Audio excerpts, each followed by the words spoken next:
Hello, जानकीज किचनमध्ये आपले खूप खूप स्वागत आहे. आपण गॅस चालू करून ह्या मिरच्याचा गोड आंबट असा ठेचा करणार आहोत. तेल आपलं तापलेलं आहे, त्यामध्ये आपण थोडे टाकू जिरं. थोडे जिरं टाकणार आहोत. त्याला टाकू लसूण सोलून घेतलेला आहे.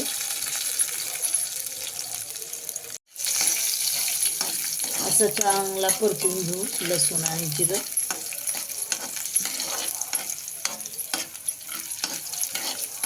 याला टाकू चांगला थोडा आपला लसूण थोडा असा तांबूस कलरवर झाला की आपण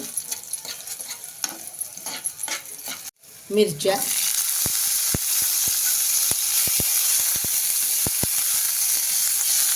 चांगल्या अशा परतून घ्यायच्या आपल्याला मिरच्यामध्ये. त्याला टाकायचे थोडेसे आपल्याला तीळ. तिळाने चव खूप छान होते बघा. आता आपण चांगलं परतून घेऊ.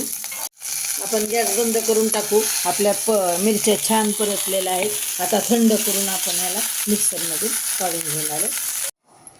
हे आपण परतून घेतलेलं मिश्रण सगळं थंड झाले. हे मिक्सरमध्ये घालून घेऊ. आपले तीळ, जिरे, लसूण आणि मिरची आपण तेलात परतून घेतलेली हे असं सगळं मिक्सरमध्ये काढून घेऊ आपण.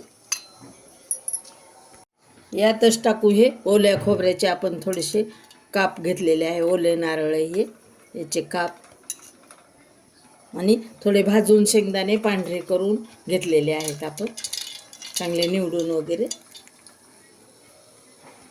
याला घालू थोडीशी आपण हळद.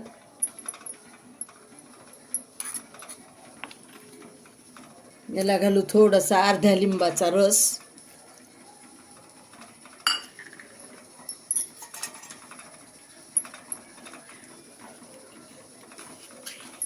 याला थोडासा घालू आपण गूळ चवीपुरता.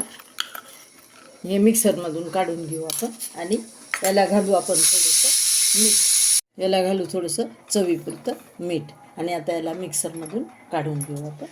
हा झाला आंबट गोड ठेचा. मैत्रिणी आणि प्रेक्षक, इतका सुंदर आणि चविष्ट लागतो हा. याला फोडणी दिली तरी अजून छान लागतो, पण मी फोडणी देणार नाही. तुम्ही तेल, मोहरी, जिऱ्याची फोडणी दिली तरी अजून हा खूप छान लागतो. सबस्क्राईब करा, लाईक करा, शेअर करा.